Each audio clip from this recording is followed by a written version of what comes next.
Eles vão dizer que o espaço público, a res pública, poder político, não pode ser regido pelos valores do espaço privado. Portanto, pelos valores da ética, pelos valores da virtude. E eles vão separar, e essa grande separação é feita por Maquiavel, eles vão separar o público e o privado, dizendo que o privado é o campo da ética, o público é o campo da política. E a política e a ética não têm mais nada em comum. O que vai ser dito é: o campo da política não é regido pelas virtudes do governante. O campo da política é regido por uma lógica que é a lógica das relações de força.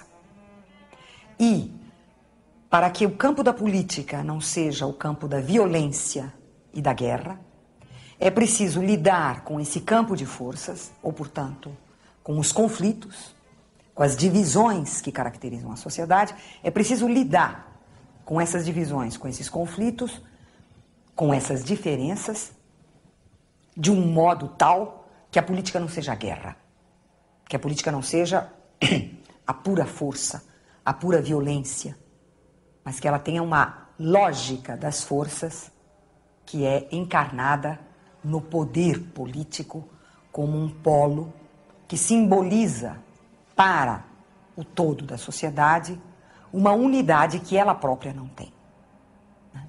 E que se realiza através das instituições e através da lei. E, portanto, o importante é a qualidade da lei e a qualidade das instituições, a qualidade do direito e da justiça, né? A qualidade das decisões. E não mais se a pessoa ou as pessoas que ocupam o campo político são ou não virtuosas, né? E a virtude, e portanto com ela a ética, se torna alguma coisa própria da vida privada.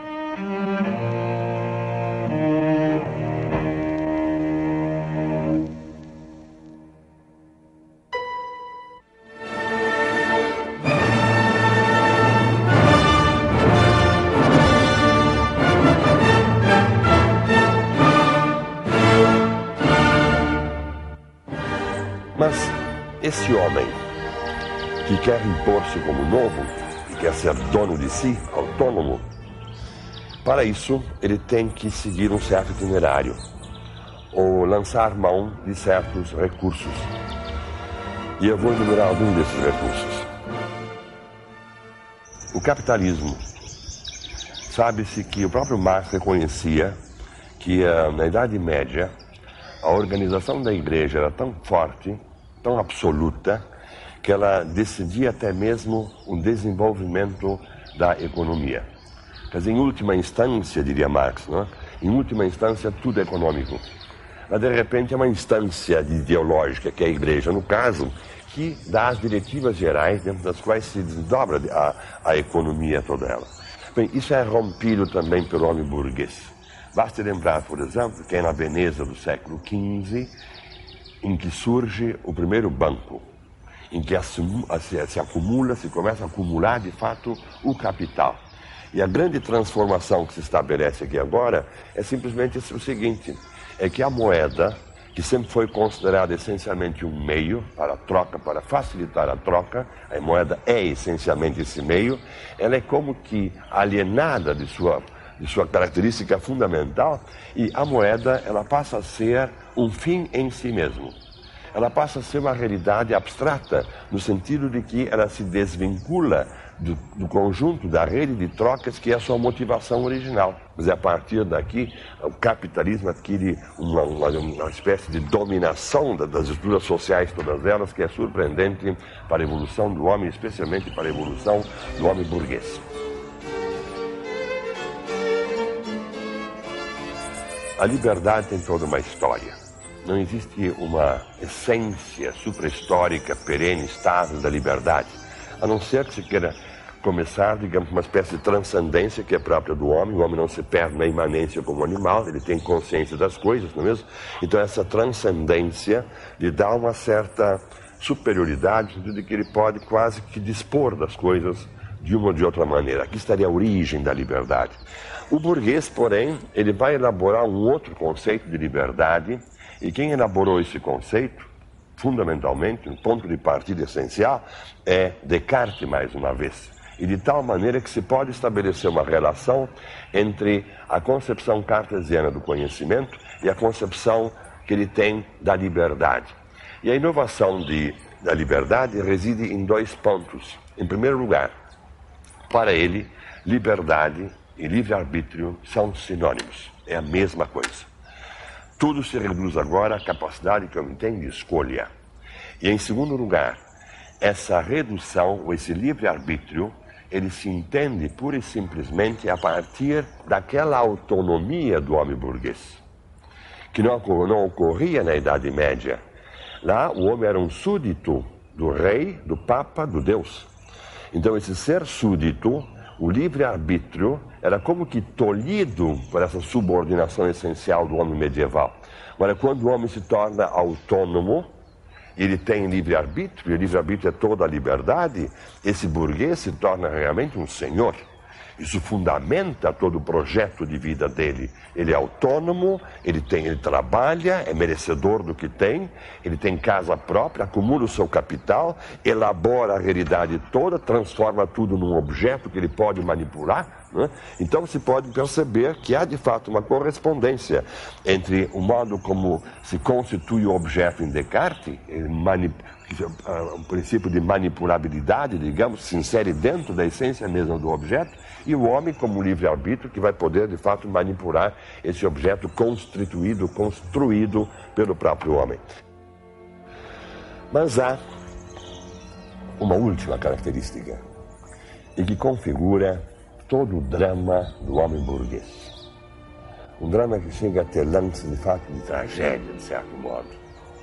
E essa última característica, que é nova, profundamente burguesa, é o contrato social. É o contrato social. Porque realmente, se cada homem é um indivíduo e realiza a seu modo o individualismo, como é que vai se entender a própria possibilidade de uma vida coletiva, gregária, social, propriamente organizada?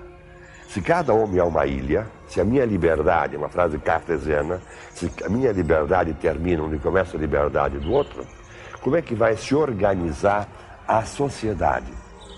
É um problema pungente e original da burguesia.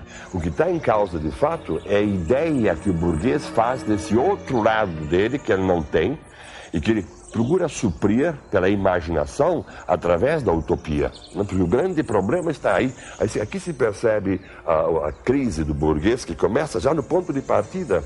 Como é que o burguês pode viver, de fato, coletivamente, dentro de uma sociedade? Por que o burguês inventa uma sociedade, uma utopia, que é um lugar que não tem lugar e que ele nunca, a rigor, vai conseguir atingir, não é mesmo? Quer dizer, a crise do burguês começa já no nascimento do burguês, nesse sentido, que a dimensão coletiva, política do homem, de certo modo, fica preterida. É uma dimensão que fica marginalizada. A ética fica prejudicada, para voltar ao nosso ponto de partida, em nome da afirmação da moral, e essa moral é cada vez mais coincidente com a subjetividade do homem, né?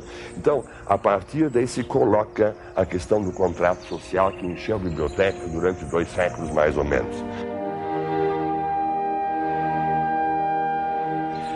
A questão está aí, e vejam bem, no início, quando estava se formando esse projeto burguês todo ele, né, surgiu já o primeiro protesto muito forte com Thomas Hobbes, né, no Leviatã.